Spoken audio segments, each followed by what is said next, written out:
কেমন পোড়া পোড়া গন্ধ বেরোচ্ছে। মাকে গিয়ে বলি, ও মা, কি হলো? মা জানো তো কেমন একটা না পোড়া পোড়া গন্ধ বেরোচ্ছে। উফ, তোর নাকটা আজকাল বেশি চলছে জানিস তো।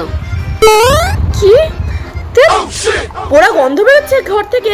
মা শুধু আমাকেই বলছে। পোড়া পোড়া গন্ধ বেরোচ্ছে মা, তুমি পাচ্ছই না গন্ধটা? ঠিক বলেছিস, আমিও পোড়া পোড়া গন্ধ পাচ্ছি।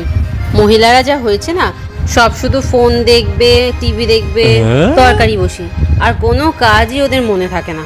ওই জন্যই হয়তো কারোর বাড়িতে তরকারি ফরকারি পুড়ে যাচ্ছে। তা তুই গিয়ে তোর কাজ কর। তুমিও তো ফোনই দেখছো। রান্নাঘর থেকে তো মনে হয় গন্ধটা আসছে। রান্নাঘর থেকেই তো মনে হয় গন্ধটা বেরোচ্ছে। রান্নাঘর থেকে? A few moments later. মা কি হলো মা? সব শেষ।